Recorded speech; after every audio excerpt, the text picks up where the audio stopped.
Ya, bismillahirrahmanirrahim. Assalamualaikum warahmatullahi wabarakatuh. Selamat siang. Waalaikumsalam. Selamat siang, salam sejahtera untuk kita semua. Yang Selamat terhormat siang. anggota Bawaslu Provinsi Jawa Barat, Bapak Yusuf Kurnia. Yang kami hormati Ketua dan anggota Bawaslu Kota Bogor, Bapak Justinus Lesmo, Bapak Firman Wijaya, Bapak Ahmad Petoni, Ibu Rika Handani, dan Bapak Sasongko S. Putro. Yang terhormat Ibu Dinara D. Butar-Butar. Yang terhormat tamu undangan dan peserta yang kami banggakan. Puja dan puji syukur kita panjatkan atas hadirat Allah Subhanahu wa taala, Tuhan Yang Maha Esa, atas limpahan rahmat dan hidayahnya kita dapat berjumpa pada acara diskusi daring yang berjudul Menimbang Wacana Badan Peradilan Khusus Pemilu. Sebelum acara kita mulai, saya persilakan kepada Ketua Bawaslu Kota Bogor, Bapak Justinus Elasmo, untuk membuka acara dan memberikan sambutan kepada Ketua Bawaslu Kota Bogor, Bapak Justinus Elasmo. Saya persilakan.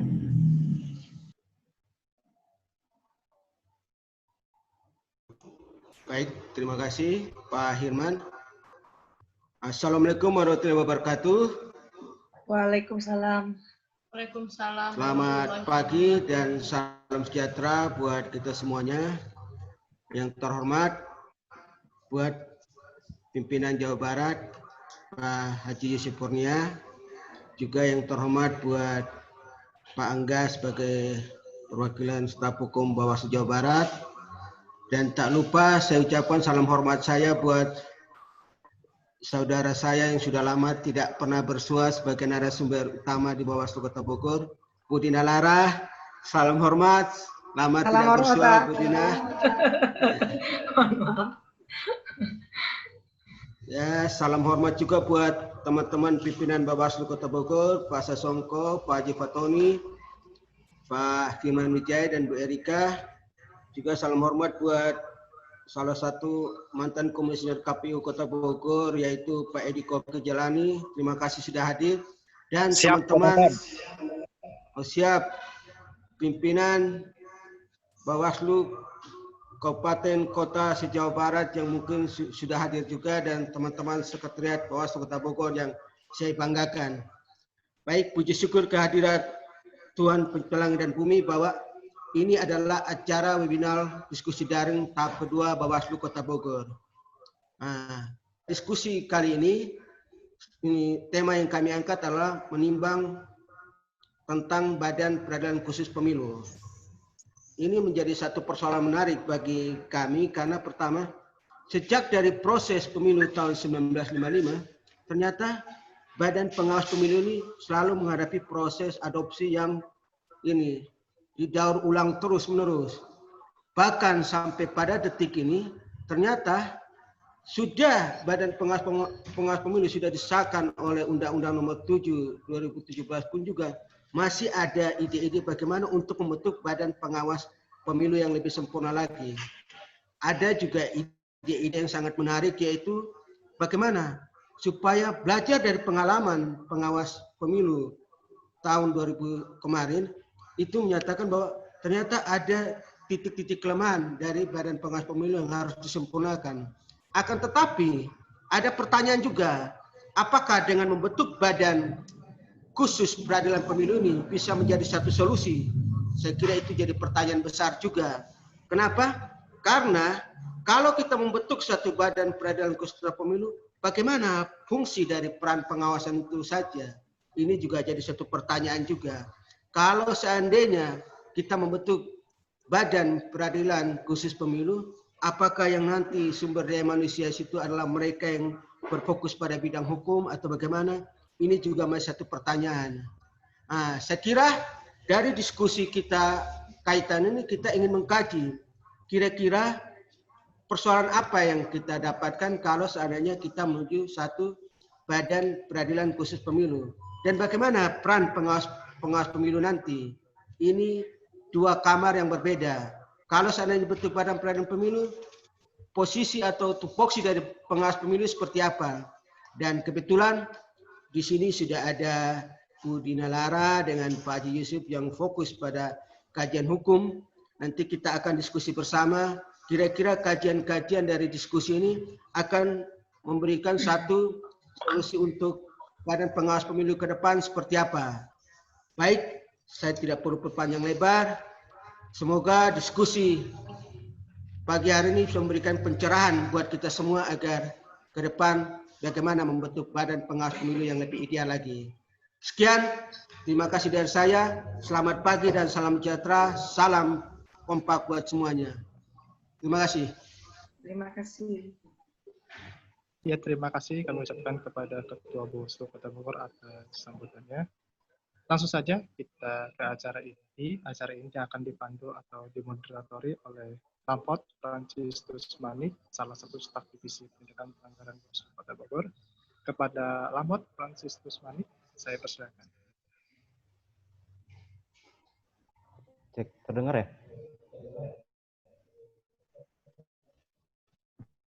Ya, kepada Master of Ceremony, kepada Bapak Ilman. Assalamualaikum warahmatullahi wabarakatuh. Salam sejahtera bagi kita semua. Shalom Swastiastu, Namo Buddhaya, Salam Kebajikan. Yang terhormat, yang sekaligus menjadi narasumber kita hari ini yaitu Bapak Haji Kurnia SIP. Beliau adalah pimpinan Bawaslu Provinsi Jawa Barat, sekaligus koordinator Divisi Hukum Datin. Yang kedua ada Ibu Dina Lara Dermawati Butar-Butar SHMH. Terima kasih Ibu di tengah kesibukannya sudah menyempatkan hadir di diskusi daring kita hari ini. Terima kasih, Pak. Berikutnya yang terhormat kepada Ketua Bawaslu Kota Bogor, Bapak Justinus Elias Mau SOS. Para pimpinan Bawaslu Kota Bogor, ada Bapak Firman Wijaya SH, Bapak Dr. Andes Sasongko S. Putro, MM, Ibu Rika Handayani AMD, serta Bapak Haji Ahmad Fatoni SE, MPD. Kita doakan karena kabarnya Bapak Haji Fatoni dan Bapak Firman Wijaya sudah bisa bergabung karena sedang sakit. Semoga bisa sehat dan bisa kembali beraktivitas seperti kala. Berikutnya yang terhormat kepada Korsek Bawaslu Kota Bogor, Bapak Taufik J. Maulana, SSTP MA. Tidak lupa juga terima kasih diucapkan kepada seluruh jajaran staf sekretariat Bawaslu Kota Bogor yang sudah mempersiapkan acara webinar ini dengan baik. Tidak lupa juga ada Bapak Kabak dari Bawaslu Provinsi Jawa Barat, Pak Angga, terima kasih sudah bergabung, serta seluruh pimpinan Bawaslu Kabupaten Kota se-Provinsi Jawa Barat, terima kasih sudah berkenan bergabung di forum webinar hari ini. Hari ini webinar kita mengambil tema yaitu menimbang wacana Badan Peradilan Khusus Pemilu. Namun sebelum kita mulai diskusi, mari kita sama-sama dengarkan pengantar atau pemantik diskusi dari Ibu Koordif Hukum Datin kepada Ibu Rika Handayani. Disilahkan. Baik, terima kasih Abang Lamhot Francisco Manik atas waktunya. Assalamualaikum warahmatullahi wabarakatuh. Selamat pagi. Selamat pagi, salam sejahtera bagi kita semua. Yang terhormat pimpinan Bawaslu Provinsi Jawa Barat, Bapak Haji Yusuf Kurnia SIP selaku Koordif Hukum Data Informasi. Yang terhormat Ibu Dina Lara Darmawati Butar-Butar SHMH yang telah meluangkan waktunya di tengah kesibukan yang full banget. Terima kasih Bu Dina. Yang terhormat Ketua Bawaslu Kota Bogor Bapak Justinus Elias SOS. Yang terhormat para pimpinan Bawaslu Kota Bogor Bapak Firman Wijaya SH, Bapak Dr. Andes Sasongko S. Putro MM, dan Bapak Haji Fatoni SE MPD yang kebetulan Pak Firman dan Bapak Haji Fatoni meminta maaf nggak bisa bergabung karena dalam keadaan kurang sehat. Semoga disembuhkan biar bisa beraktivitas kembali. Yang terhormat Kasek Bawaslu Kota Bogor Bapak Taufik Jaya Maulana STSTP MA. Yang saya hormati juga Pak Angga selaku Kabak Hukum Bawaslu Jawa Barat. Terima kasih Pak Angga ikut bergabung. Biasanya saya ikut bergabung di acara Pak Angga. Ini Pak Angga ikut bergabung di acara saya. Terima kasih Pak Angga. Terus serta yang saya hormati seluruh peserta webinar Bawaslu Kota Bogor dengan tema menimbang wacana Badan Peradilan Khusus Pemilu. Pertama-tama, pemilihan umum atau pemilu merupakan pesta demokrasi bangsa Indonesia yang terbaru. Ini kita telah menyelenggarakan pemilu serentak pada tahun 2019 yang lalu untuk pemilihan presiden dan wapres dan menetapkan Bapak Joko Widodo dan Bapak Kiai Maruf Amin sebagai presiden dan wakil presiden Republik Indonesia periode 2019 sampai 2024 serta pemilu legislatif. Namun dalam pelaksanaannya proses pemilu serentak tersebut masih banyak menimbulkan permasalahan yang sangat kompleks.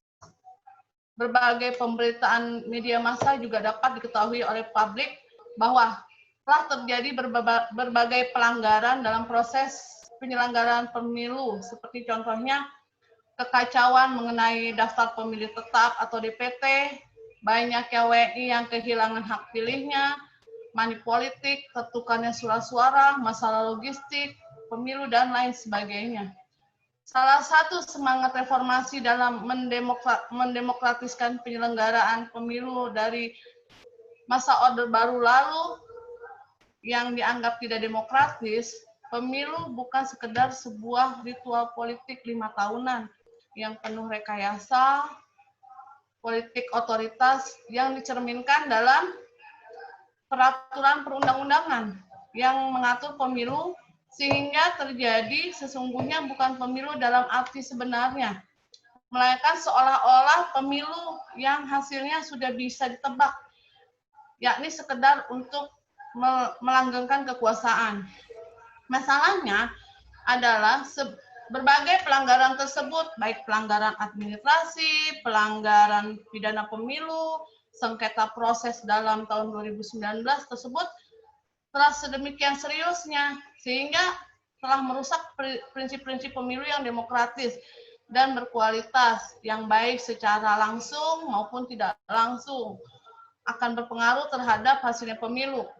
Maka dari itu mencuatlah isu pembentukan Badan Peradilan Khusus Pemilu. Dan isu ini memang ada tertulis di dalam undang-undang tentang pemilu gubernur, bupati, dan wali kota atau UU Pilkada, tepatnya di pasal 157 ayat 1 yang berbunyi perkara perselisihan hasil pemilihan diperiksa dan diadili oleh Badan Peradilan Khusus. Gagasan pembentukan Badan Peradilan Khusus Pemilu ini harus melalui berbagai pertimbangan sistem ketatanegaraan. Oleh karena itu, ide pembentukan peradilan khusus pemilu ini pun harus jelas. Jenis pemilu yang akan diselesaikan perkaranya, beserta kewenangannya, perkaranya termasuk pidana, perdata, atau tata usaha negara. Sehingga akan lebih jelas pula di mana perkara tersebut pada akhirnya bermuara. Itu sedikit mungkin pemantik diskusi dari saya. Kiranya forum ini bisa berjalan dengan lancar sampai akhir dan kita bisa mendapatkan ilmu yang bermanfaat, khususnya terkait wacana Badan Peradilan Khusus Pemilu dari para narasumber kita, dari Bapak Haji Yusuf dan dari Ibu Dina Lara. Nanti kita bisa diskusi, teman-teman kebanyakan saya lihat gabung para Divisi Hukum Jawa Barat. Terima kasih banyak yang bergabung. Jadi kita kebetulan makanya saya pernah menulis ada tulisan saya tentang peradilan khusus pemilu ini. Jadi saya agak sedikit menggugah pengen ngadain webinar ini terkait tulisan saya tentang wacana peradilan khusus pemilu. Makanya saya adakan webinar tersebut. Sekalian saya pun belajar dari para narasumber. Kita semua belajar dan bisa diskusi dengan para narasumber. Mungkin dari saya cukup sekian. Akhir kata, wabillahi taufik wal hidayah. Wassalamualaikum warahmatullahi wabarakatuh. Waalaikumsalam. Waalaikumsalam. wabarakatuh. Diucapkan terima kasih kepada Ibu Rika Handayani atas pengantar diskusi hari ini. Baik, hadirin peserta webinar sekalian, langsung saja kita masuk ke acara inti, yaitu penyampaian materi dari para narasumber.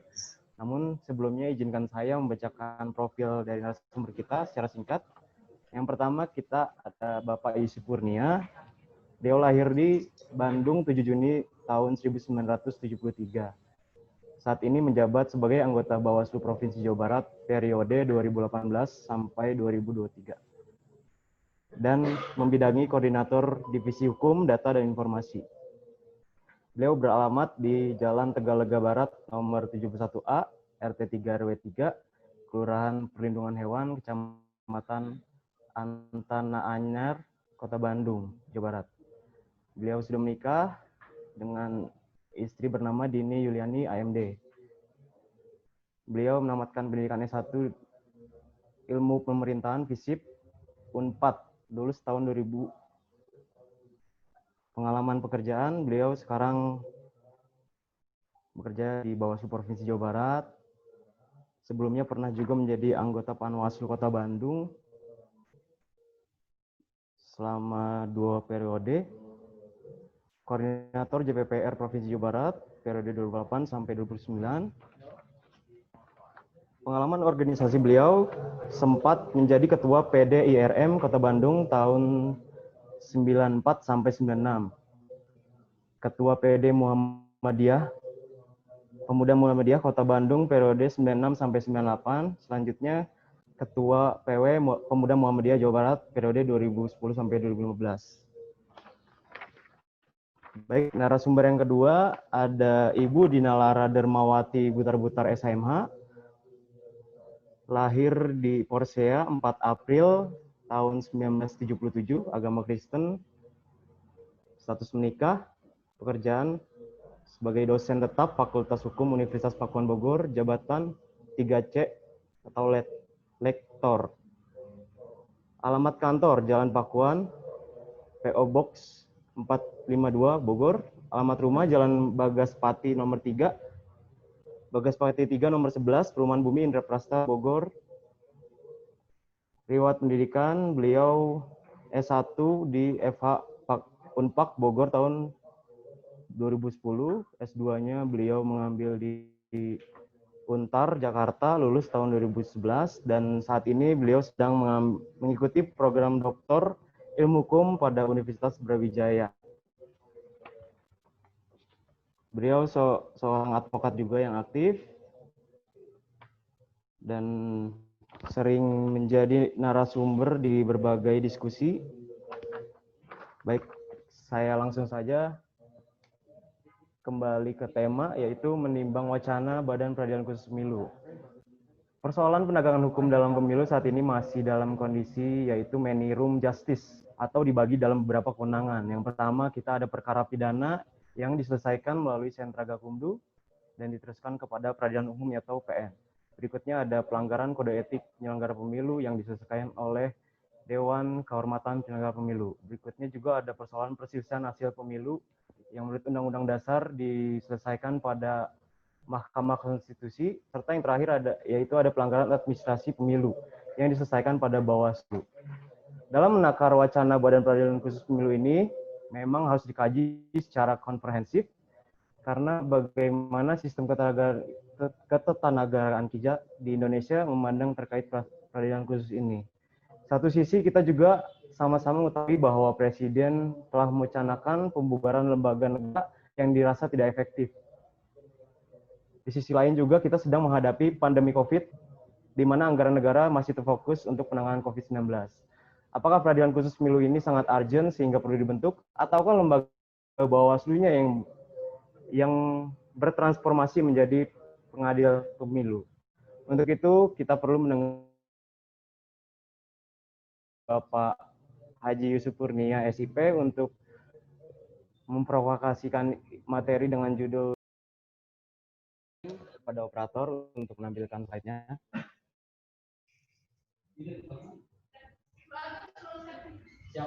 Oke. Ini di judul justice in many rooms, problem penegakan hukum pemilu menimbang wacana peradilan pemilu. Ini sebuah tema yang luar biasa gitu kan, yang digagas oleh teman-teman Kota Bogor. Ini sebuah wacana yang relatif sangat serius sekali dan menentukan wajah Bawaslu ke depan. Kalau sekiranya gitu kan, Bawaslu bertransformasi menjadi peradilan khusus pemilu. Tapi pertanyaannya, siapkah kita gitu kan dengan konsekuensi atas kehadiran peradilan khusus pemilu? Nah, nanti posisi kita dalam posisi seperti apa gitu kan dalam peradilan khusus pemilu? Karena tentu ada konsekuensi, ada kualifikasi yang mesti dipenuhi dari konsekuensi hadirnya peradilan khusus pemilu. Nanti kita lihat di belakang. Jadi ini luar biasa, kayaknya Bu Rika, Bang Timur dan kawan-kawan sudah siap jadi peradilan khusus pemilu. Oke, ada beberapa hal yang dalam kesempatan ini saya mau Ada tanggal bercap aja. Sharing ke teman-teman. Pertama nanti kita akan bahas soal menyangkut soal, kalau dasar hukum saya kira beberapa menyangkut soal undang-undang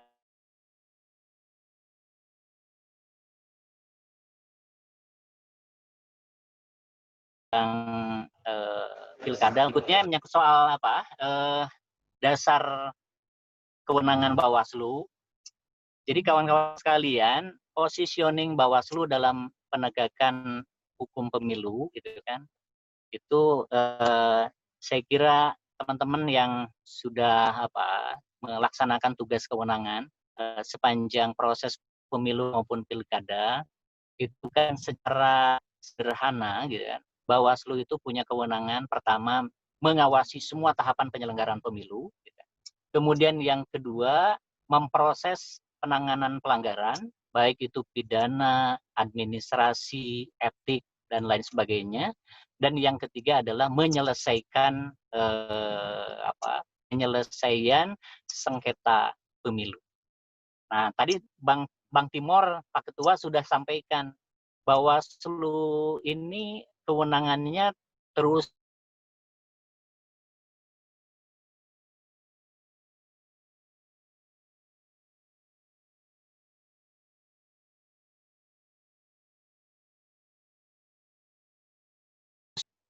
dulu gitu kan, ini pun bertumbuh lagi gitu ya, menyangkut kewenangan penanganan pelanggaran misalnya gitu kan. Kalau dulu yang ranahnya di KPU misalnya penanganan pelanggaran administrasi, sekarang sudah dipindahkan, kewenangannya ada di tangan pengawas pemilu, namanya penanganan pelanggaran administrasi lewat mekanisme adjudikasi. Jadi produknya, outputnya adalah putusan. Nah, ditambah lagi gitu kan, kewenangan Bawaslu gitu kan, di Undang-Undang 7 lebih lengkap lagi, itu sampai pada putusan penyelesaian sengketa. Apakah itu calon anggota legislatif maupun calon kepala daerah. Nah, itu kewenangan Bawaslu yang bertumbuh gitu kan. Semakin nih, apakah kemudian pertanyaannya, apakah ke depan gitu kan, pertumbuhan kewenangan Bawaslu ini akan bertransformasi jadi peradilan khusus pemilu? Nah, kalau misalnya pakai skenario itu akan terus bertumbuh, itu pertanyaannya. Nah, dari tugas kewenangan itu kan ada pertanyaan, bagaimana pandangan banyak pihak terkait dengan kewenangan Bawaslu? Atau bagaimana gitu kan kita sendiri bisa mengevaluasi apakah kewenangan yang ada di tangan kita gitu, Bawaslu ini sudah berjalan secara efektif. Itu pertanyaan yang nanti direfleksi, itu bisa ada ininya gambaran seperti apa pertanyaannya, apa yang kemudian harus kita lihat, refleksikan. Nah, kawan-kawan sekalian, kan kewenangan Bawaslu itu ada yang sifatnya eksekutorial. Jadi Bawaslu produk output dari kewenangan itu berupa putusan. Itu sifatnya eksekutorial. KPU gitu kan tidak bisa punya pilihan selain harus menindaklanjuti kewenangan Bawaslu. Misalnya putusan sengketa menyangkut calon anggota legislatif atau calon kepala daerah. Nah, kan gitu ya. Itu yang sifatnya eksekutorial. Tapi kewenangan Bawaslu juga ternyata ada yang sifatnya kewenangan terbatas. Dari mulai misalnya tindak pidana pemilu, apakah sudah efektif atau belum? Gitu. Dalam konteks tindak pidana, gitu kan, yang memutus, gitu kan, dugaan pelanggaran tindak pidana bukan hanya di tangan Bawaslu, tapi di tangan jaksa dan polisi. Seringkali gitu kan terkendala pada mindset yang berbeda antara pandangan pengawas pemilu, jaksa dan polisi. Menyangkut soal pembuktian, menyangkut soal pemenuhan unsur. Nah, tidak sedikit gitu kan kasus tindak pidana itu berakhir di tangan sentra gakumdu. Nah, itu menyangkut soal efektivitas tindak pidana. Makanya misalnya sekarang kalaupun kemudian misalnya tindak pidana itu masih jadi bagian dari kewenangan Bawaslu, kita berharap ada penguatan. Penguatannya apa? Jaksa polisinya sepenuhnya masuk ke dalam tubuh Bawaslu. Supaya dia bisa independen menilai hasil gitu kan, hasil dari gelar perkara gitu kan, sesuai dengan fakta objektif. Tidak ada dimensi semacam pengaruh dari luar gitu kan. Nah, pengaruh dari luar. Nah, demikian pula menyangkut administrasi gitu kan. Ini di pilkada ini kan terbatas. Rekomendasi gitu kan penanganan pelanggaran administrasi itu ditentukan tindak lanjutnya dari tindak lanjut yang dilaksanakan oleh teman-teman KPK. Nah, tidak sedikit juga gitu kan rekomendasi kewenangan Bawaslu menyangkut penanganan pelanggaran administrasi itu agak tidak jelas gitu kan tindak lanjut dari teman-teman KPK. Nah, itu menyangkut soal apalagi kemudian menyangkut soal etik. Proses penanganan laporan misalnya terkait dengan etik sekarang kan tentu itu di tangan Dewan Kehormatan Penyelenggara. Nah, itu menyangkut soal ini. Nah, bagaimana pandangan orang luar, gitu kan? Pandangan pihak luar terhadap kewenangan Bawaslu, gitu ya. Kalau misalnya saya sedikit ngutip dari pandangannya Pak Didik Supriyanto, ya, yang sekarang jadi anggota DKPP. Nah, menurut beliau, gitu kan, kewenangan Bawaslu itu terlalu besar. Ada fungsi-fungsi ganda. Dari fungsi ganda itu, gitu kan, ini menimbulkan pandangan beliau adalah menyebabkan yang disebut dengan konflik of interest. Ada konflik kepentingan.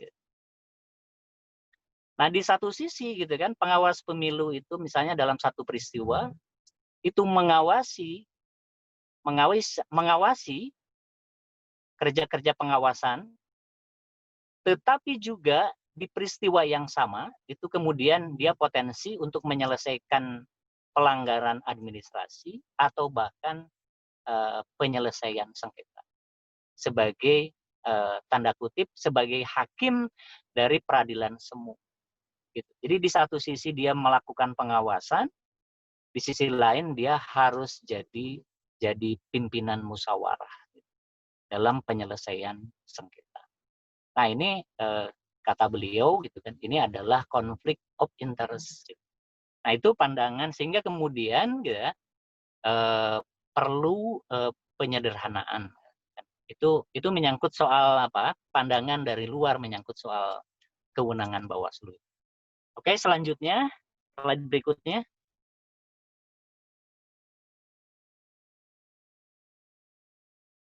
Itu kalau soal, nah ini pertanyaan refleksinya apakah desain kelembagaan Bawaslu itu sudah efektif, urgenkah gitu kan? Mendesakkah peradilan khusus pemilu itu? Nah, refleksi yang kedua, apakah skema penegakan hukum pemilu sudah berkeadilan atau memenuhi electoral justice? Jadi apakah kewenangan Bawaslu itu sudah electoral justice itu memberikan ruang bagi pihak-pihak yang dirugikan supaya bisa melahirkan keadilan yang disebut dengan keadilan restoratif bisa memulihkan haknya, hak-hak yang dirugikan dari peserta pemilu maupun peserta pilkada. Itu pertanyaan ininya apa? Apakah keadilan pemilu itu sudah bisa ditegakkan lewat tangan Bawaslu atau tidak? Oke, selanjutnya kalau itu foto-foto biarlah itu menandakan bahwa Bawaslu banyak bekerja gitu kan. Foto-foto dari beberapa. Nah, kita masuk ke tema kita siang hari ini. Menyangkut soal justice in many rooms. Oke, berikutnya.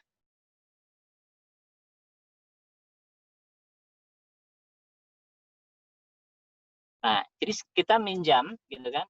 Minjam istilah justice in many rooms, salah satu teori antropologi hukum, ini dimensinya pluralisme hukum.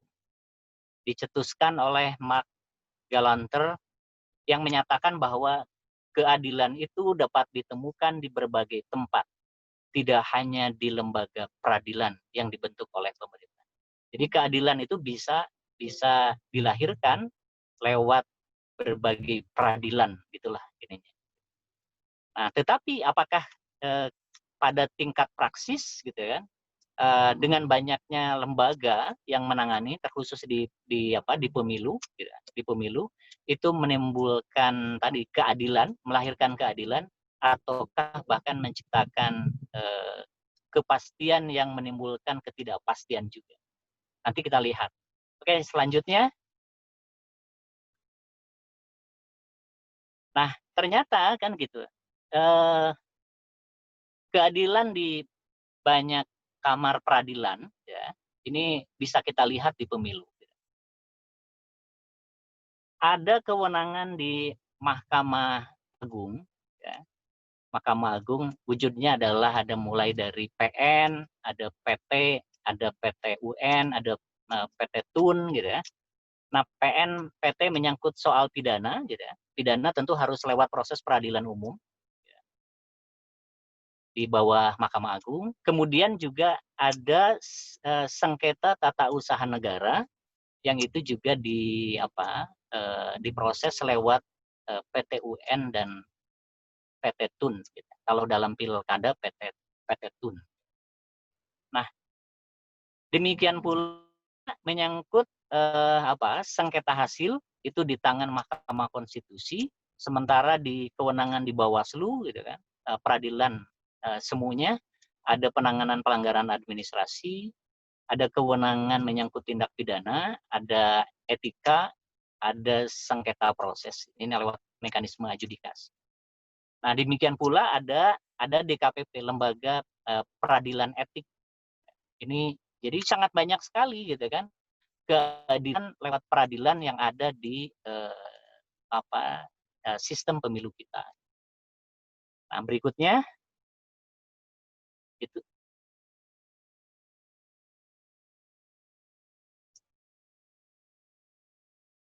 Nah, ini wujudnya, saya kira tadi ini kutipan beberapa dasar hukumnya, tadi jenis-jenisnya sudah ini. Oke, selanjutnya. Nah, ini dari beberapa kasus, ternyata gitu kan, banyaknya kewenangan yang ada di berbagai peradilan, itu pada prakteknya menimbulkan bukan hanya soal kepastian hukum, bahkan bisa jadi juga menimbulkan ketidakpastian. Misalnya di kasus, kita ambil misalnya beberapa kasus. Satu kasus OSO. Gitu. Putusan MK menyatakan bahwa calon anggota DPD RI, OSO Ketua Hanura itu, anggota DPD RI tidak boleh berasal dari partai politik. Nah, sementara putusan Mahkamah Agung itu sebaliknya. Calon anggota DPD boleh berasal dari partai politik. Nah, disparitas putusan seperti inilah yang kemudian juga menyebabkan kebingungan bagi penyelenggara pemilu, baik KPU maupun Bawaslu. Nah, di kasus lain, gitu kan, berikutnya di kasus lain ada kasus di calon, bawahnya, lanjut. Nah, kasus caleg Gerindra di Yogyakarta di PN divonis bersalah, implikasinya kemudian dicoret oleh KPU, tapi kemudian mengajukan gugatan TUN ke PT UN, akhirnya dimenangkan. Jadi itu proses disparitas antara putusan tindak pidana pemilu dengan PT UN. Oke, selanjutnya apa yang kemudian nah ini pelajaran pentingnya ternyata gitu, tumpang tindih kewenangan di berbagai peradilan itu gitu kan menyebabkan juga ketidakpastian pada dua aspek. Pertama, aspek kewenangan lembaga peradilan yang tadi terlalu banyak gitu kan. Kewenangan absolutnya masing-masing di lembaga padahal menyangkut objek yang sama gitu kan, hanya beda dimensinya gitu. Misalnya MK hasil Bawaslu bisa juga memproses penanganan pelanggaran administrasi. Misalnya menyangkut soal pergeseran suara pasca pemilu. Itu kan masing-masing punya kewenangan gitu. Peristiwanya sama gitu, hanya dimensinya yang berbeda. Satu hasil, satu menyangkut soal prosedur tata cara. Nah, demikian pula menyangkut diktum putusan yang inkonsisten atau terjadi disparitas putusan. Nah, terakhir saja gitu kan yang paling up to date itu kan putusan lembaga etik DKPP, kasusnya Bu Epi gitu kan. Itu kemudian Bu Epi menggugat TUN atas SK Presiden itu gitu kan. Itu kemudian dimenangkan oleh PT UN. Nah, itu bukti bahwa saking banyaknya lembaga peradilan itu ternyata menimbulkan juga ketidakpastian seperti itu. Artinya bahwa ini dari pembentuk undang-undang belum membuat roadmap lembaga penegakan hukum yang terintegral sekaligus juga holistik, sehingga akibatnya menyebabkan multi alternatif yudisial. Jadi terlalu banyak alternatif pilihan-pilihan hukum. Di satu sisi memberikan keadilan, tapi juga di sisi lain menyebabkan ketidakpastian hukum. Oke, selanjutnya. Nah, ini faktor penyebab justice in many rooms dalam pemilu. Gitu. Satu, pemberian sanksi tidak konsisten, kemudian rujukan sistem hukum kita kan kadang-kadang mengadopsi baik Eropa kontinental maupun Anglo-Saxon. Nanti mungkin Bu Dina bisa memberikan perspektif lebih luas menyangkut soal itu. Oke, selanjutnya. Nah, kawan-kawan sekalian, terkait dengan wacana peradilan khusus pemilu. Ini bagian dari dalam doktrin hukum itu ada yang disebut dengan yudisialisasi politik. Yudisialisasi politik atau judicialization of politics. Jadi kawan-kawan sekalian, ya, yang disebut dengan judisialisasi politik adalah penanganan persoalan-persoalan yang terkait dengan kebijakan publik dan urusan politik melalui lembaga peradilan. Nah, dalam menyangkut sengketa politik, konflik politik, itu tidak diselesaikan lewat mekanisme politik, tetapi lewat mekanisme hukum, lewat putusan peradilan. Itu namanya yudisialisasi politik. Nah, jadi lahirnya MK, kewenangan untuk menyelesaikan sengketa hasil, nanti termasuk juga wacana peradilan khusus pemilu, itu bagian dari doktrin yudisialisasi politik. Oke, selanjutnya.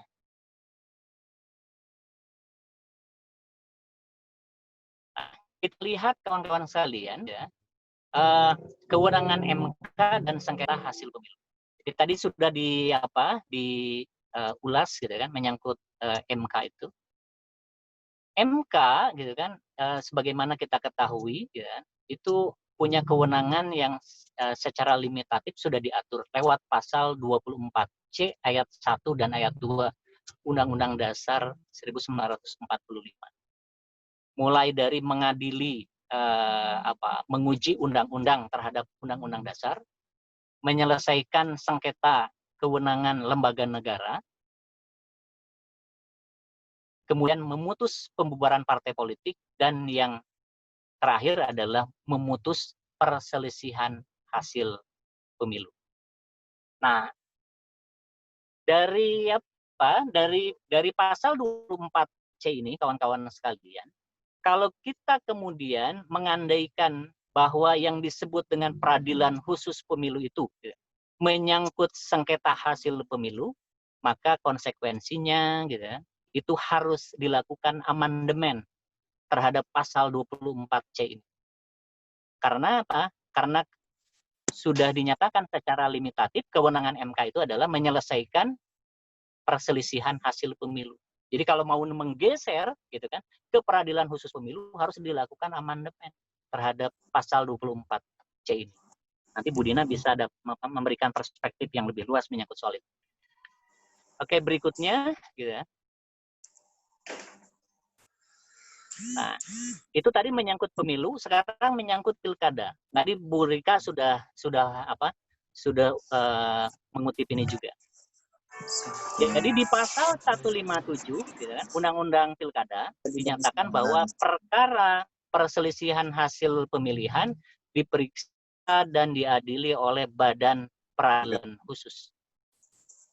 Nah, di ayat 3-nya kalau belum terbentuk Badan Peradilan Khusus, perselisihan hasil pilkada itu ditangani atau kewenangannya lewat Mahkamah Konstitusi. Jadi jadi sebelum maka konsekuensinya jika kemudian harus dibentuk peradilan khusus pemilu kalau menyangkut pilkada sudah ada payung hukumnya karena ada amanat atau perintah dari undang-undang pilkada untuk membentuk badan peradilan khusus. Nah, tapi sampai hari ini kan belum juga ada kelihatan lebih terang benderang menyangkut pembentukan badan peradilan khusus. Nah, kalau kemudian misalnya belum ini kan perintah terhadap pembentuk undang-undang juga nggak ada sanksinya juga kalau misalnya belum dibentuk. Sama seperti terkait dengan di undang-undang lain menyangkut disabilitas itu kan ada juga perintah, tapi sampai hari ini sampai sekarang pemerintah juga belum membentuk apa yang kemudian diperintahkan oleh undang-undang. Jadi memang tidak ada sanksi kalau misalnya badan peradilan khusus belum dibentuk. Oke, selanjutnya. Nah, apakah pengadilan khusus itu bisa dibentuk? Kalau kita merujuk Undang-Undang Kehakiman, Nomor 47 tahun 2009, Pasal 1 ayat 8, pengadilan khusus adalah pengadilan yang mempunyai kewenangan untuk memeriksa, mengadili, dan memutus perkara tertentu yang hanya dapat dibentuk dalam salah satu lingkungan badan peradilan yang berada di bawah Mahkamah Agung, yang diatur dalam undang-undang. Kemudian Pasal 27 ayat 1-nya, pengadilan khusus hanya dapat dibentuk dalam salah satu lingkungan peradilan berada di bawah Mahkamah Agung. Jadi peradilan khusus termasuk peradilan khusus pemilu itu bisa dibentuk lewat payung hukum Undang-Undang Kehakiman. Jadi peradilan khusus itu bisa dibentuk lewat dengan payung hukum Undang-Undang Kehakiman di bawah Mahkamah Agung. Di peradilan khusus itu bisa dibentuk lewat di bawah Mahkamah Agung. Tapi catatannya selanjutnya di slide selanjutnya.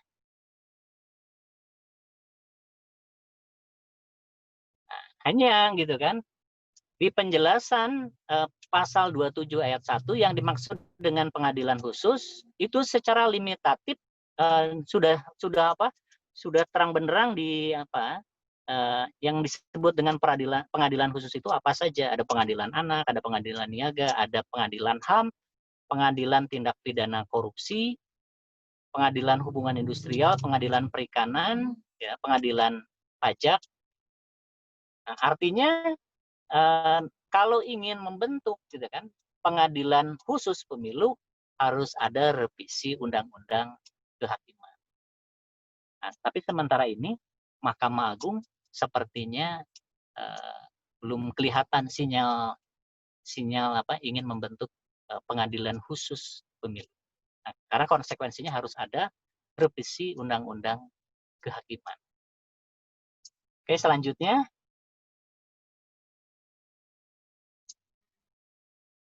nah, ini konsekuensinya. Jika kemudian gitu, ada pengadilan khusus pemilu, sebagaimana payung hukum tadi, Undang-Undang Kehakiman itu, pasal 1 ayat 1, yang konsekuensi kualifikasinya harus peradilan khusus itu hakimnya adalah hakim ad hoc. Hakim ad hoc adalah hakim yang bersifat sementara, yang memiliki keahlian dan pengalaman di bidang tertentu untuk memeriksa, mengadili, memutus suatu perkara yang pengangkatannya diatur dalam undang-undang.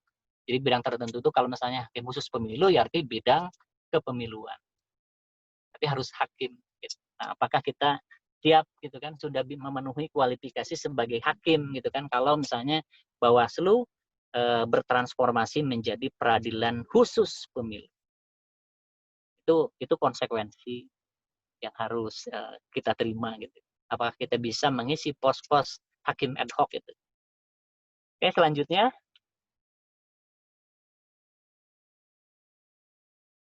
Nah, ini penguatan Bawaslu dalam penegakan hukum.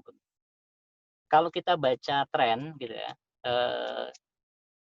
sepertinya kita akan bergerak gitu kan, lebih menguatkan sanksi administrasi daripada tindak pidana. Bagaimana tentu hukum sudah menempatkan bahwa tindak pidana itu adalah ultimum remedium. Dia adalah pilihan atau senjata terakhir setelah setelah menempuh berbagai penegakan hukum lainnya, termasuk di dalamnya adalah administrasi. Bahkan sesungguhnya bagi peserta pemilu, sanksi administrasi itu lebih menakutkan daripada sanksi pidana. Sanksi pidana kadang-kadang hanya bisa menyentuh aktor-aktor lapangan, tidak bisa menyentuh aktor utama, bahkan kepada peserta pemilu atau peserta pilkada. Kasus politik uang hanya menyentuh aktor lapangannya, tapi tidak sampai ke misalnya calon kepala daerahnya. Padahal yang memasok, yang berkepentingan gitu tentu adalah kandidat. Tapi kadang-kadang nggak nyampe ke situ. Itu problem tindak pidana. Nah, tadi gitu kan, jadi harus ada amandemen gitu ya. Cara evaluatifnya harus ada amandemen terhadap pasal 24 gitu. Kemudian juga harus merevisi Undang-Undang 48 2009 tentang kehakiman dan Undang-Undang Pemilu untuk membuat kamar khusus menyangkut peradilan khusus pemilu. Jadi Bawaslu itu bisa jadi pilihannya, bisa jadi kuasi yudisiari, ya, peradilan semu atau peradilan khusus pemilu. Bisa menyangkut kewenangan absolutnya, gitu kan, bisa menyangkut sengketa administrasi, sengketa proses, tindak pidana, kode etik, atau kecuali misalnya perselisihan hasil pemilu ke MK. Itu kalau misalnya tidak ada amandemen. Nah, kemudian putusan Bawaslu bisa bersifat final and binding, gitu. Walaupun ada sebagian pihak yang menyatakan bahwa kalau pengadilan terakhir itu, gitu kan, itu jika kemudian ada kekeliruan, ya, kan tidak ada mekanisme koreksinya. Nah, konsekuensi dari peradilan khusus pemilu, maka ya, itu pengawasan itu akan dikembalikan kepada rakyat, akan dikembalikan kepada pemantau pemilu dan lain sebagainya. Tidak mungkin juga ada peradilan itu ikut juga mengawasi. Oke, selanjutnya terakhir. Nah, ini pilihannya apakah Bawaslu jadi kuasi yudisiari, peradilan semu, atau peradilan khusus pemilu. Kalau kuasi yudisiari atau peradilan semu, gitu kan, ketika Mahkamah Agung enggan merevisi Undang-Undang 48 tahun 2009. Jadi itu jika artinya ada penguatan terhadap kewenangan Bawaslu menyangkut peradilan semuanya gitu kan, tapi tidak terkendala lewat revisi undang-undang kehakiman atau peradilan khusus pemilu jika gitu kan, jika DPR itu merevisi undang-undang kehakiman, merevisi juga undang-undang pemilu dan terjadi amandemen Undang-Undang Dasar 1945 menyangkut sengketa hasil pemilu MK itu. Nah, itu barangkali menyangkut soal kompetensi absolutnya tergantung pembuat undang-undang. Saya kira itu pengantar yang bisa disampaikan ya, menjadi pemikiran buat kita semua gitu ya. Itu konsekuensi yang harus kita terima jika peradilan khusus pemilu itu bisa diwujudkan. Terima kasih. Assalamualaikum warahmatullahi wabarakatuh. Waalaikumsalam warahmatullahi wabarakatuh. Baik, terima kasih atas paparan materinya yang sangat komprehensif sekali, Pak Haji Yusuf. Ada beberapa catatan yang saya catat di sini. Pertama, Bawaslu terlalu banyak kewenangan sehingga menimbulkan konflik of interest. Karena satu sisi menjadi pengawas, namun di sisi lain menjadi majelis pemeriksa atau eksekutorial. Saat ini juga banyak sekali lembaga yang menangani sehingga menimbulkan tumpang tindih putusan peradilan. Contohnya tadi ada 2 kasus, yang pertama ada Oso, yang kedua ada kasus Ngadiono. Sehingga berimplikasi ketidakpastian hukum karena ada multi alternatif judicial. Beliau juga menjelaskan kemungkinan yang akan bisa dijadikan badan peradilan khusus. Yang pertama ada MK, namun ada catatan untuk MK harus mengamandemen Undang-Undang Dasar. Ada juga yang kedua bisa di bawah MA, namun ini juga perlu merevisi Undang-Undang Kekuasaan Kehakiman. Ada juga Bawaslu yang akan bisa bertransformasi kepada kuasi yudisial.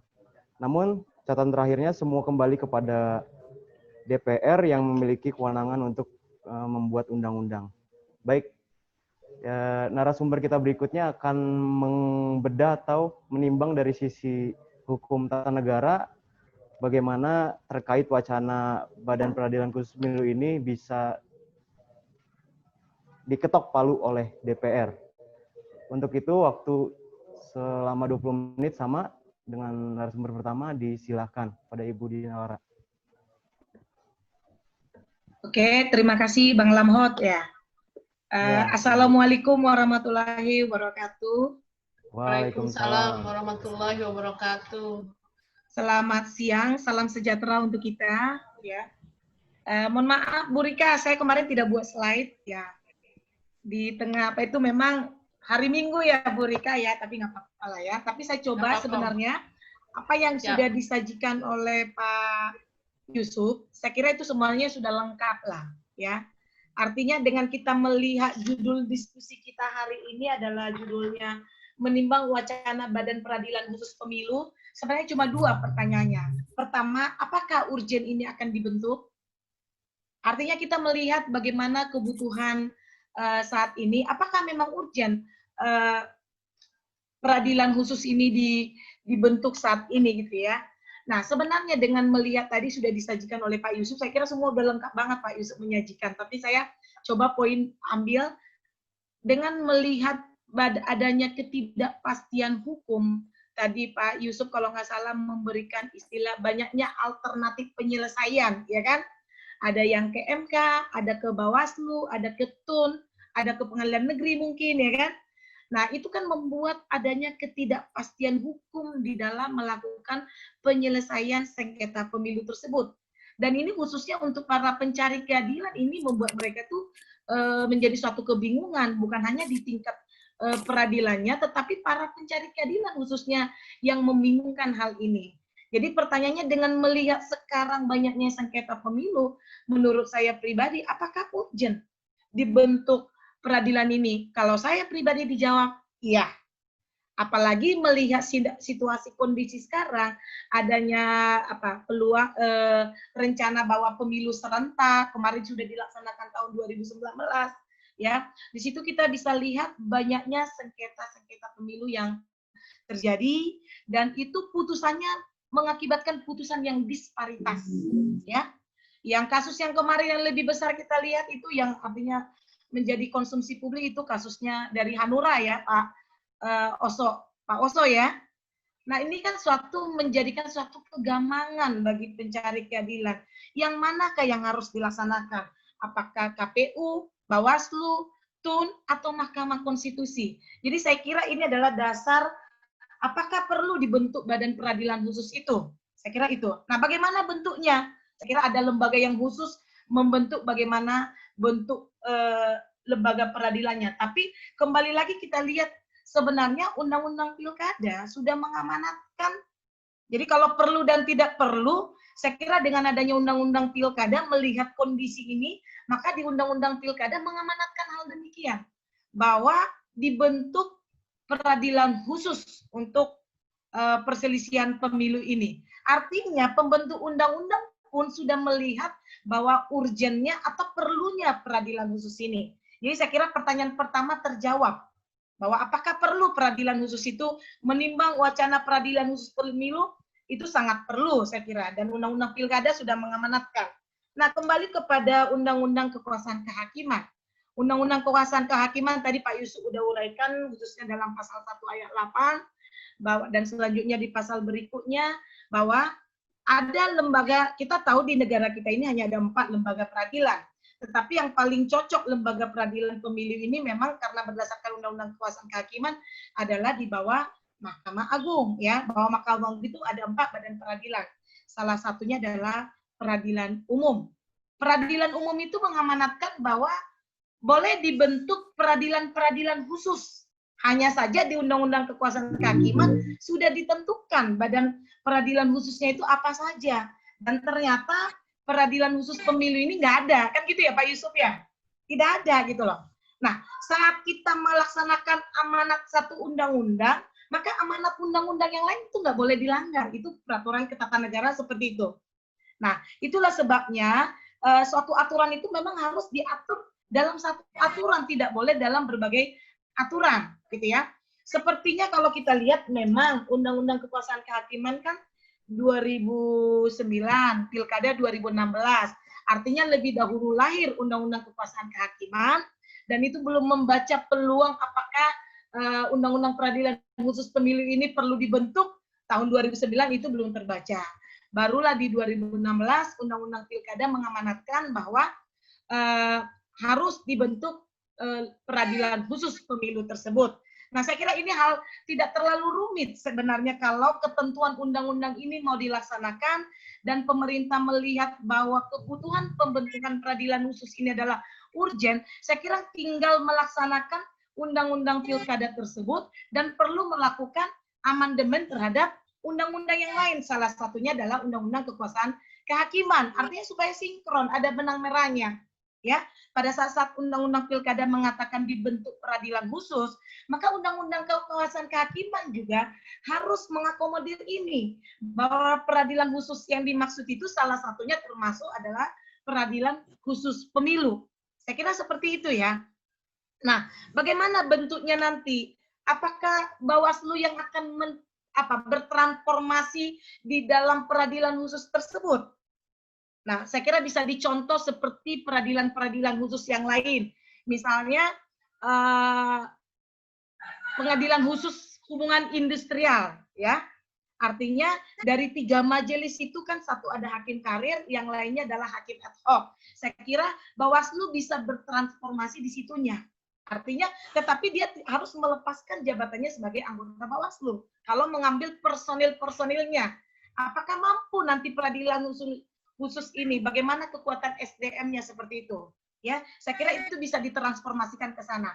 Tetapi kalau misalnya dikatakan Bawaslu bertransformasi, artinya diberikan kewenangan kepada Bawaslu-nya sebagai lembaga yang berdiri sebagai peradilan khusus, saya kira ini harus kita lihat lagi fungsi dan kewenangan Bawaslu tersebut. Karena fungsi dan kewenangan Bawaslu tersebut adalah salah satunya adalah melakukan pengawasan. Bagaimana suatu lembaga melakukan pengawasan, tetapi dia juga memutus. ini juga bisa menimbulkan konflik of interest gitu loh. Nah, ya, untuk wacana ke depan saya kira itu bisa dicontoh seperti peradilan-peradilan khusus yang sudah ada di bawah Mahkamah Agung, ya, peradilan perikanan, tipikor, undang-undang PHI. Saya kira itu bisa dimasukkan ke peradilan khusus seperti itu. Nah, mungkin karena waktu saya lihat kan waktu kita sampai jam 12. Lebih baik kita buka diskusi saja. Karena kalau uraian materi saya kira Pak Yusuf Kurnia tadi udah membagikannya secara terang benderang. Seperti itu. Begitu ya, Bang Lamhot? Baik, baik Ibu Dina. Terima kasih atas paparannya ya. Tadi saya sedikit mencatat. Beliau menekankan bahwa lembaga peradilan khusus sebaiknya dibentuk dari lembaga baru yang terpisah dari Bawaslu. Karena melihat tugas Bawaslu sendiri ada sebagai pengawas. Dan tadi juga Pak Yusuf sudah menjelaskan jika akan sulit jika suatu lembaga melakukan pengawasan, namun di sisi lain melakukan penindakan. Baik, selanjutnya kita tiba pada sesi tanya-jawab. Ketentuannya peserta yang ingin bertanya menyebutkan identitasnya terlebih dahulu, baru mengajukan pertanyaan secara singkat, padat, dan jelas. Saya persilakan untuk para peserta di forum, silakan. Ya, siap. Udah jadi katanya Pak Edi. Silakan Pak Edi ya. Ya, siap. Ya, silakan Pak Edi. Terima kasih moderator. Ada sedikit pertanyaan. Tadi sebetulnya sudah terjawab oleh Pak Haji Yusuf ya, dan diperkuat oleh pemateri kedua. Tapi pada prinsipnya, perkenalkan saya Edi Holki Jailani, mantan komisioner KPU Kota Bogor periode kemarin, periode 2013-2018. Emang betul terjadi konflik of interest, akan terjadi konflik of interest berkaitan dengan itu.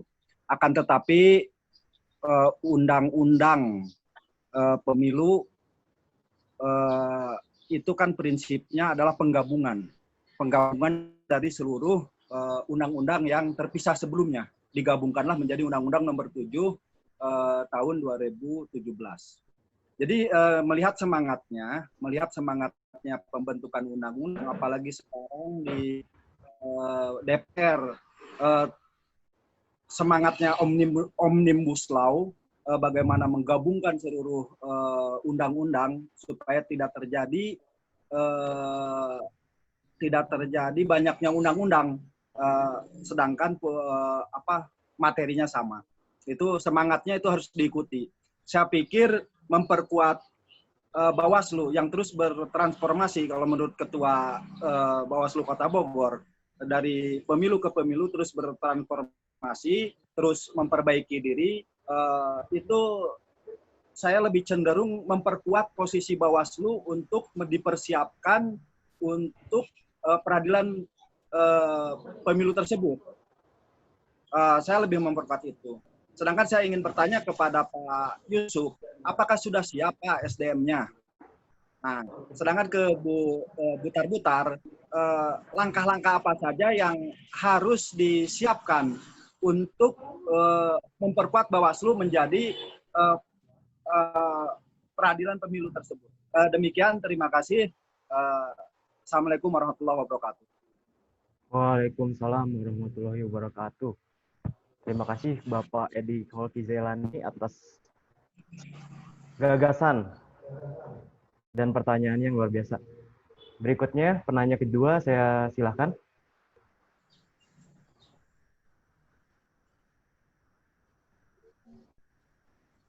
Baik, sambil menunggu, kita langsung respon saja. Pertanyaan pertama, yaitu kepada Bapak Yusuf Kurnia. Jika Bawaslu diberikan kewenangan dalam peradilan khusus pemilu ini, apakah SDM yang sudah ada siap?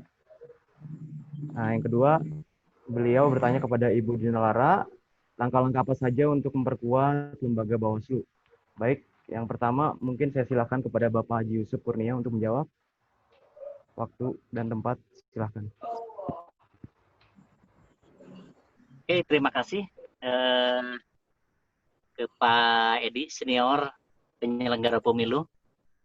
Kira sangat tajam sekali pertanyaannya, menyangkut soal kesiapan Bawaslu gitu kan.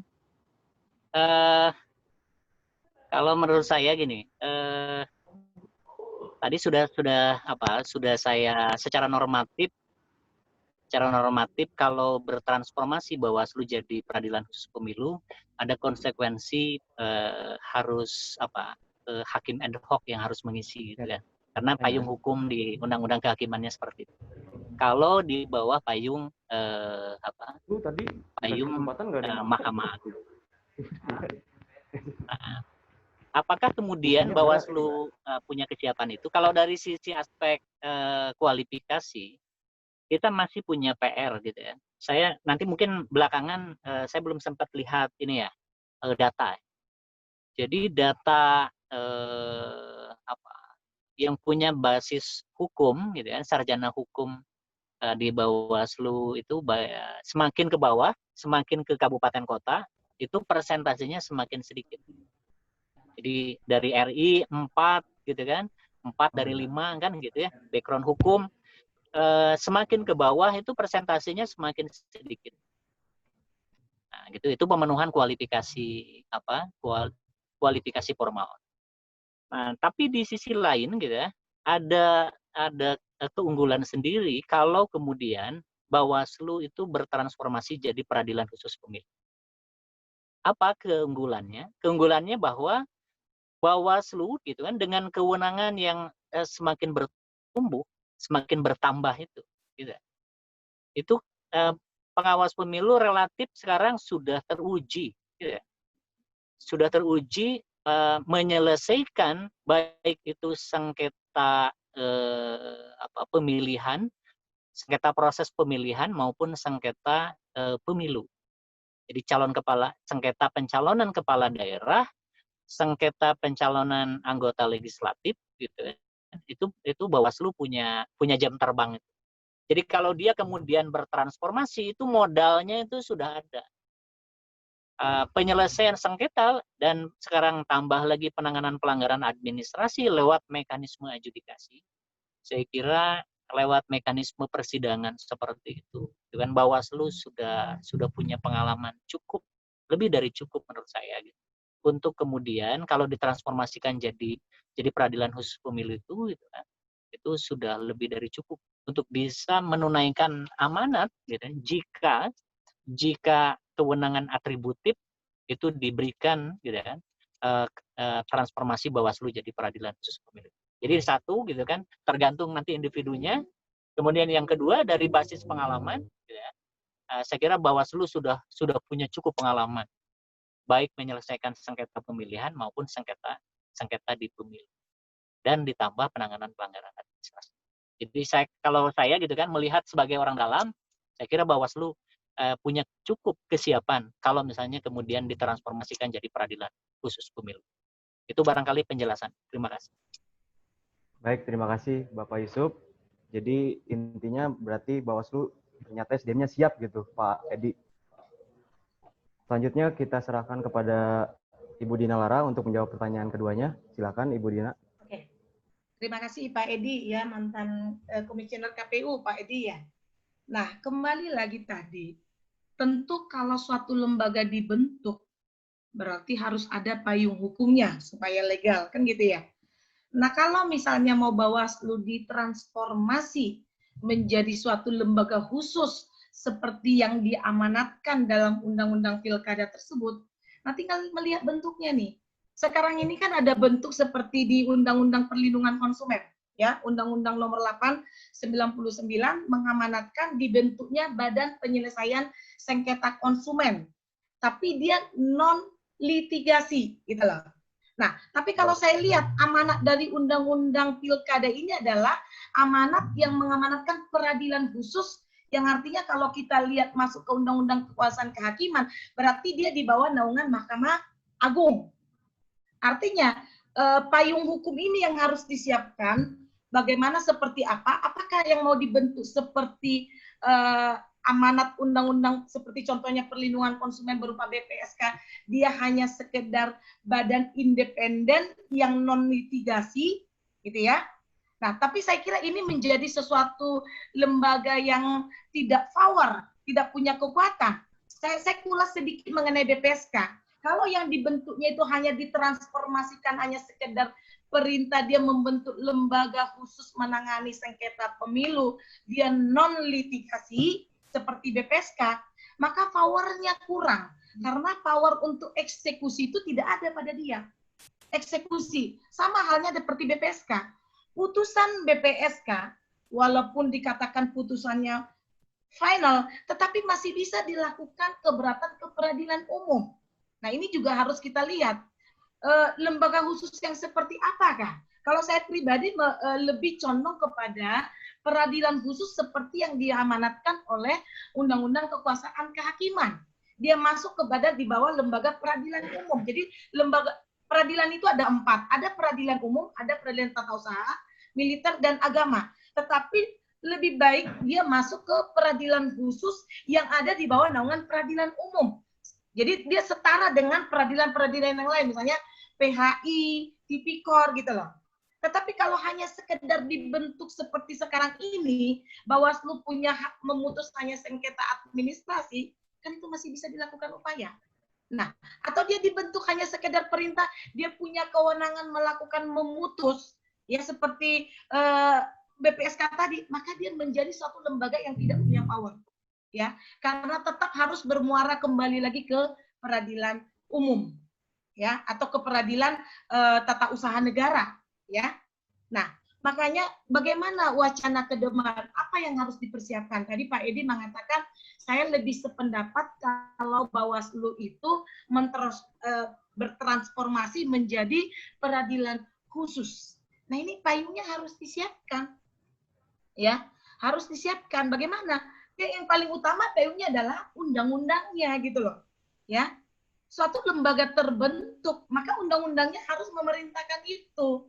Lawang diperintahkan aja belum terbentuk, ya kan gitu ya. Nah, sebenarnya tinggal mewujudkan undang-undang pilkada, dia sudah mengamanatkan, maka mengamandemen di Undang-Undang Kekuasaan Kehakiman. Artinya menambahkan salah satu lagi lembaga peradilan khusus, yaitu mengenai peradilan khusus pemilu ini. Tinggal pertanyaannya, apakah yang Bawaslu yang akan masuk ke sana secara transformasi dipindahkan? Saya kira tidak seperti itu. Kita lihat kewenangan daripada Bawaslu, ya. Kewenangan daripada Bawaslu adalah melakukan pengawasan, gitu ya. Mulai dari permulaan pelaksanaan pemilu, gitu. Apakah ini bukan akan nanti menimbulkan konflik of interest pada saat dia melakukan pengawasan, dia menemukan ada pelanggaran, pada saat di sidang dia juga memutuskan. Secara logika sudah pasti hasil pengawasan dia akan dinyatakan bahwa itu adalah suatu pelanggaran. Kan ini menimbulkan konflik of interest gitu loh. Iya kan?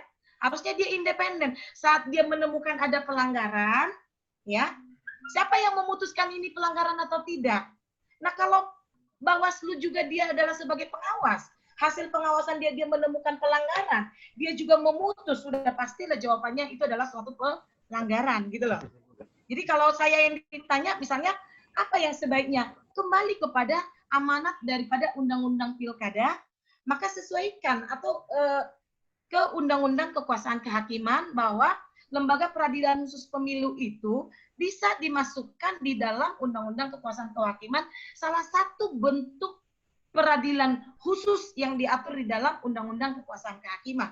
Saya kira itu. Jadi harus memang masuk dulu dia sebagai badan khusus di Mahkamah Agung, gitu loh. Sesuai dengan perintah Undang-Undang Kekuasaan Kehakiman.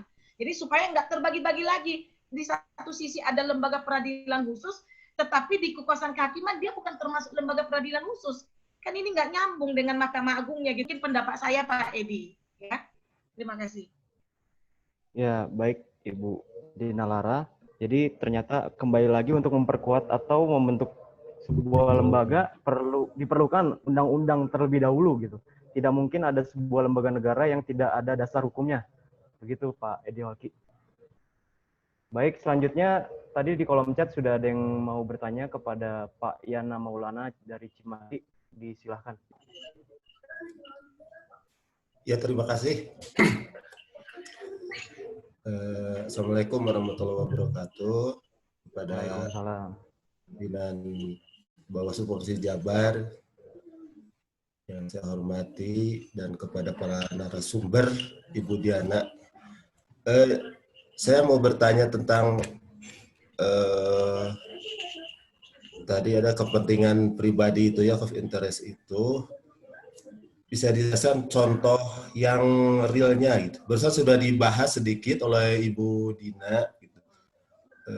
Di samping Bawaslu itu sebagai pengawas juga sebagai pemutus. Gitu. Contoh realnya seperti apa gitu? Ada of interest di situ. Itu saja Pak. Terima kasih. Baik, terima kasih Pak Yana Maulana atas pertanyaannya. Mangga Ibu Dina langsung dijawab. Terima kasih ya Pak Yana ya. Nah, gini, kalau satu lembaga ya dia melakukan pengawasan, tentu hasil pengawasannya ada, ya kan? Hasil pengawasannya ada. Menemukan sesuatu bahwa ini adalah pelanggaran. Nah, terus masuk ke proses pemutusan. Ya, yang memutus juga adalah orang yang melakukan pengawasan. Kira-kira hasilnya seperti apa, Pak Yana? Ya, dia menemukan suatu pelanggaran. Dia nyatakan ini suatu pelanggaran sehingga perlu diputus, perlu ada tindakan kepada pelanggaran ini. Dan yang melakukan pengawasan itu juga adalah si pemutus nanti yang akan menentukan itu pelanggaran atau tidak pelanggaran. Artinya besar kemungkinan akan terjadi konflik. Makanya lembaga peradilan itu dikatakan adalah apa? Lembaga yang independen, ya. Nah, bagaimana mungkin dia yang melakukan pengawasan, dia juga yang memutus. Nah, di sini tidak ada keindependensiannya lagi gitu. Seperti itu, ya. Tetapi misalnya kalau mau ditransformasi Bawaslu ini, maka kita harus lihat dulu Bawaslu ini seperti tadi kata Pak Yusuf, dari segi kesiapan sudah siap lah. Karena memang sudah terbiasa melihat seperti apa sih bentuk-bentuk pelanggaran tersebut, kan udah terbiasa nih Bawaslu. Nah, maka harus kita lihat lagi nih Bawaslu ini, kewenangannya itu seperti apa, harus jelas. Jangan sampai dipadukan antara pengawasan dengan pemutus, gitu loh. Jangan sampai nah kalau Bawaslu mau ditransformasikannya sebagai pemutus, ya sudah pemutus, jangan sebagai pengawas lagi gitu loh. Seperti itu, ya. Jadi jangan didouble, karena apa? Hasil pengawasan dia yang memutuskan pasti sesuai dengan hasil pengawasan. Kan kira-kira seperti itu pola berpikirnya. Gitu ya Pak Yana ya? Ya, terima kasih Bu penjelasannya. Baik, terima kasih untuk Pak Yana atas pertanyaannya. Dibuka satu penanya lagi. Silakan yang mau merespon diskusi kita hari ini kita masih ada waktu sekitar setengah jam.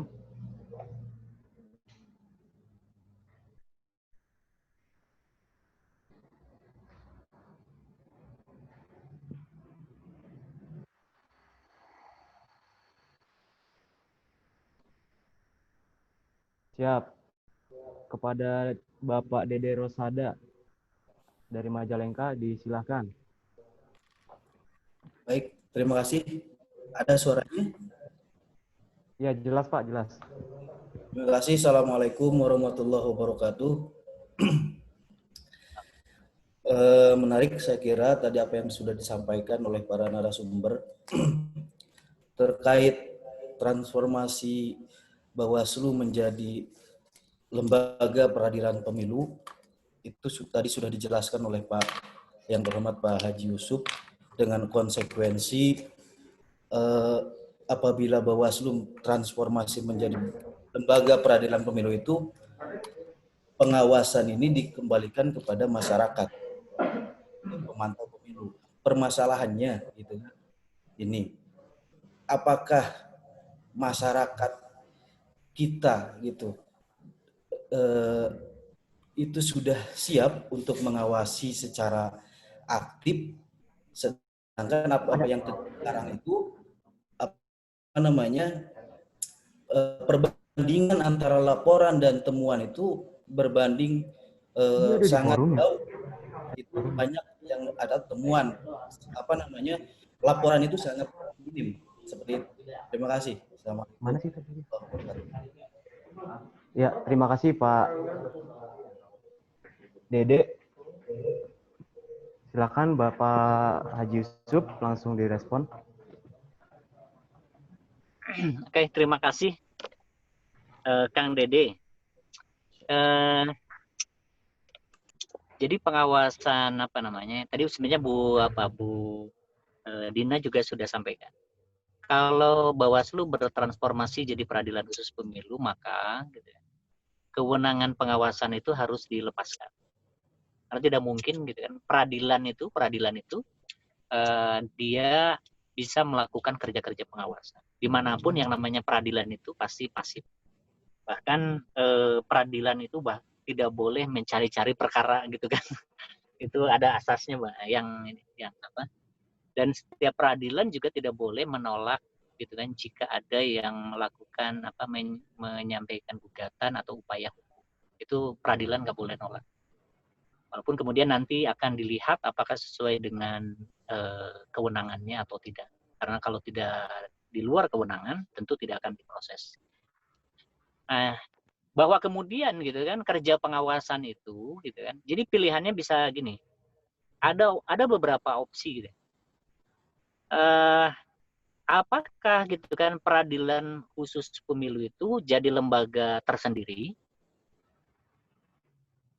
sehingga kemudian Bawaslu masih tetap ada, hanya tugasnya gitu kan tadi termasuk di dalamnya adalah tugas pengawasan. Tapi gitu kan menyangkut kewenangan-kewenangan yang sifatnya peradilan itu gitu ya, itu nanti menjadi kewenangan absolut dari peradilan khusus pemilu. Atau gitu kan jika kemudian Bawaslu-nya bertransformasi seutuhnya gitu kan, pindah kemudian ini tidak ada lagi Bawaslu, maka gitu kan kerja pengawasan itu ya kembali ke masyarakat, kembali ke pemantau pemilu. Menyangkut soal siap tidak siap gitu. Itu tentu soal nanti pasti pembentuk undang-undang juga akan punya pertimbangan. Apakah gitu kan makanya urgensitas pembentukan peradilan khusus pemilu itu gitu kan, pasti juga akan menimbang jika kemudian gitu kan, fungsi pengawasan itu gitu kan, akan hilang kalau misalnya Bawaslu akan ditransformasikan jadi peradilan khusus pemilu. Kalau misalnya berdasarkan pertimbangan pembuat undang-undang ternyata belum ada kesiapan seperti itu, masih perlu ada peran-peran pengawasan Bawaslu, gitu, maka saya kira dalam jangka waktu dekat masih belum akan bisa dibentuk gitu, peradilan khusus pemilu. Di samping tentu gitu kan pada dimensi kewenangan peradilan terkhusus objek menyangkut sengketa hasil, sepertinya gitu kan pembuat undang-undang masih memberikan kewenangan itu pada Mahkamah Konstitusi. Pada Mahkamah Konstitusi. Artinya peran peradilan khusus itu masih akan diberikan bebannya kepada Mahkamah Konstitusi. Itu kalau lihat gelagat sementara hari ini gitu ya. Peradilan khusus pemilu masih perlu proses waktu. Ya. Dengan pertimbangan tadi bahwa kemudian tugas pengawasan sepertinya masih akan tetap dijalankan oleh tugas kewenangan di tangan Bawaslu. Itu kalau sampai hari ini. Entah kalau kemudian misalnya di pembahasan rancangan undang-undang pemilu yang tadi dinyatakan dengan pola omnibus law gitu ya, menyatukan antara undang-undang pemilu dengan undang-undang pilkada ternyata gitu kan memandang pembuat undang-undang urgensitas peradilan khusus pemilu itu dipercepat. Itu bisa jadi tidak di konsekuensinya kalau tidak ada Bawaslu maka fungsi pengawasan itu akan dikembalikan kepada masyarakat. Nah kalau lihat gitu kan dari informasi gitu kan bahwa sesungguhnya kerja-kerja KPK itu gitu, itu juga sangat besar sekali kontribusi dari laporan masyarakat. Jadi jangan juga kita meng-underestimate-kan gitu, walaupun tadi data gitu kan, data bahwa peran masyarakat itu relatif terbatas gitu. Tapi sebenarnya di batas tertentu juga masyarakat itu juga punya kontribusi atas sebuah penegakan hukum. Dalam konteks KPK itu kan berdasarkan katanya ini lebih banyak gitu kan, selain dari penyadapan itu juga informasi dari lingkungan sekitar yang memberikan informasi terhadap potensi korupsi itu terjadi. Itu barangkali. Terima kasih. Baik, terima kasih Pak Yusuf Kurnia atas pemaparannya. Satu lagi ada pertanyaan dari Pak Teguh ini lewat kolom WhatsApp saya. Yang pertama ada untuk Pak Yusuf Kurnia. Badan Peradilan Khusus Pemilu kembali menjadi diskursus karena pembuat Undang-Undang Nomor 7 Tahun 2017 tentang Pemilu telah gagal mewujudkan, padahal Undang-Undang Pilkada secara eksplisit memerintahkannya. Namun yang menarik untuk didiskusikan adalah kesiapan Bawaslu merespon wacana ini. Karena secara praktik, kewenangan koalisi yudisial yang dimiliki Bawaslu saat ini setidaknya memiliki peluang untuk ditingkatkan kewenangannya menjadi Badan Peradilan Khusus Pemilu. Pertanyaannya, pertanyaan beliau, sejauh mana Bawaslu menyikapi SDM jika kewenangan Badan Peradilan Khusus Pemilu diberikan kepada Bawaslu? Yang kedua, ke Ibu Dina Lara, apa pendapat Ibu jika syarat menjadi anggota Bawaslu ditingkatkan dari lulusan pendidikan tinggi umum ke pendidikan tinggi hukum atau lulusan sarjana hukum? Mungkin tadi pertanyaan yang pertama sudah terjawab ya, tapi tidak apa-apa kalau Pak Yusuf mau merespon, silakan Pak Yusuf. Oke, saya kira gini, terlepas gitu kan, dalam posisi Bawaslu terlepas dari apakah jadi peradilan khusus pemilu ataukah pilihannya kuasi judiciary, ya, peradilan semua. Saya kira secara internal ada kesadaran bahwa Bawaslu itu harus semakin meningkatkan kompetensinya. Kewenangan yang ada, gitu kan, kewenangan pengawas pemilu itu juga harus dibarengi lewat peningkatan kapasitas.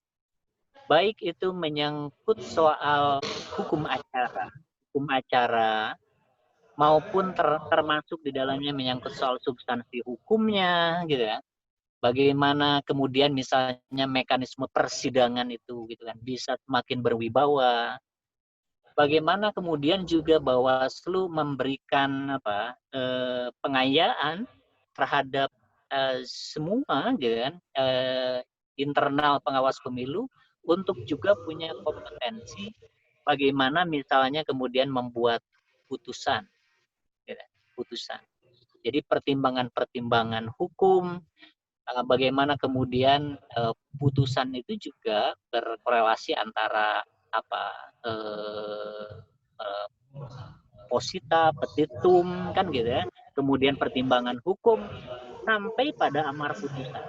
Gitu. Jadi peningkatan kapasitas profesionalisme itu saya kira punya kesadaran di internal Bawaslu untuk terus ditingkatkan untuk bisa menjawab bahwa Bawaslu melakukan tugas kewenangannya, gitu, termasuk di dalamnya sebagai peradilan pemilu itu, sebagai kuasi yudisial itu dengan sangat profesional. Jadi saya kira, nah tantangan bahwa kemudian hari ini tambah lagi tantangannya adalah bagaimana kemudian juga, gitu ya, Bawaslu juga bisa mengadaptasi, gitu kan, perkembangan misalnya peradilan yang sekarang harus berbasis IT itu. Nah, ini kan tantangan yang saya kira kemarin kita masih pakai mekanisme yang manual. Sekarang tantangannya ketika situasi kebencanaan juga ternyata tantangan peradilan itu juga harus adaptif terhadap situasi seperti ini. Maka peradilan ke depan itu gitu kan harus juga memanfaatkan teknologi gitu dalam beracara itu. Demikian pula penyampaian putusan gitu kan bisa lewat media teknologi. Gitu. Itu jadi tantangannya akan semakin apapun tantangannya gitu kan Bawaslu harus memberikan jawaban. Profesionalisme itu bisa semakin ditingkatkan. Kemudian di sisi lain tentu integritas sebagai penegak hukum gitu ya, itu juga harus terus diperkuat supaya kemudian meminimalisir terjadinya pelanggaran etik sebagai gitu kan penegak hukum dalam pemilu itu. Itu barangkali. Terima kasih. Baik, terima kasih Pak Haji Yusuf atas jawabannya. Berikutnya pertanyaan kedua disampaikan untuk Bu Dina Lara. Apakah syarat administrasi menjadi anggota Bawaslu dapat di tingkat pendidikan tinggi umum dikhususkan gitu juga pendidikan tinggi hukum? Bagaimana menurut pandangan Ibu Dina? Silakan Ibu Dina. Terima kasih Bang Lamhot. Ya, perlukah sarjana hukum? Nah, kalau seandainya memang Bawaslu ini akan sebagai lembaga mau semi peradilan ataupun peradilan khusus, ya, saya kira memang sebagai sarjana hukum sangat perlu seperti tadi kata Pak Yusuf. Kaitannya dalam melakukan putusan kan harus memahami di dalam membuat putusan, mulai dari posita, petitum, bahkan amarnya. Jadi perlukah syaratnya jadi sarjana hukum? Yes, kalau menurut saya. Tetapi apakah seluruhnya harus sarjana hukum? Saya kira ini ada pertimbangannya nanti, ya. Karena kalau kita lihat juga lembaga peradilan semu pun, sarjana hukum sangat dibutuhkan ke sana.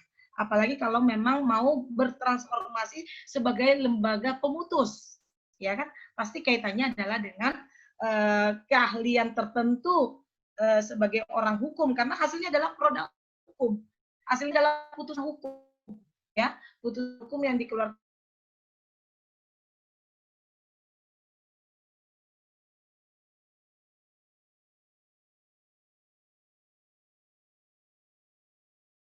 dikaji lebih lanjut lagi. Sebenarnya bisa kita lihat lembaga-lembaga peradilan semu yang sudah ada di Indonesia ini ya.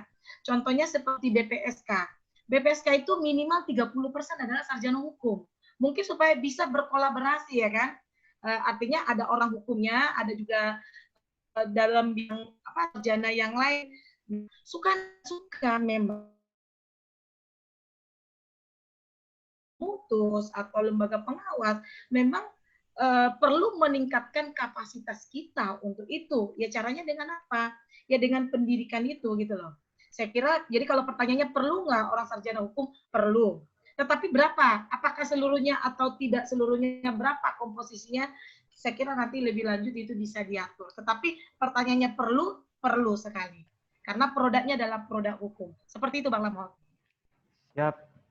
Ibu Dina Lara cukup jelas jawabannya. Sebelum kita menutup diskusi hari ini, disilakan untuk Pak Yusuf memberikan closing statement-nya. Oke, terima kasih.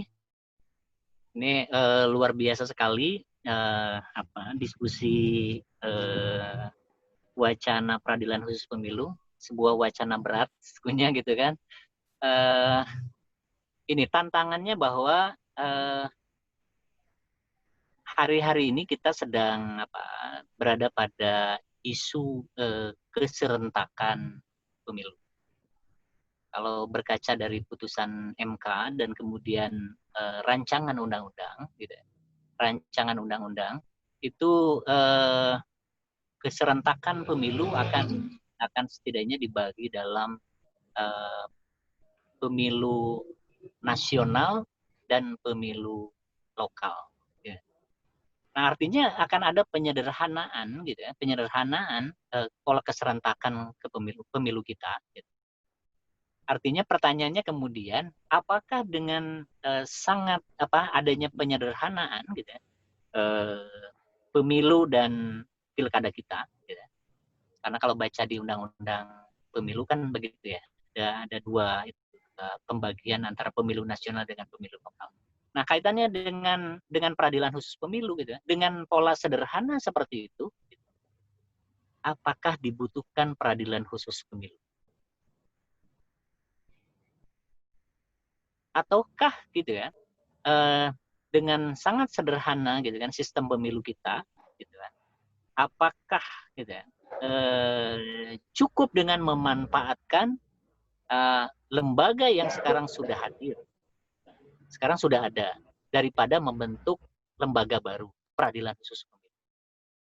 Bisa jadi gitu kan, bisa jadi menyangkut objek sengketa hasil masih dalam kewenangan Mahkamah Konstitusi.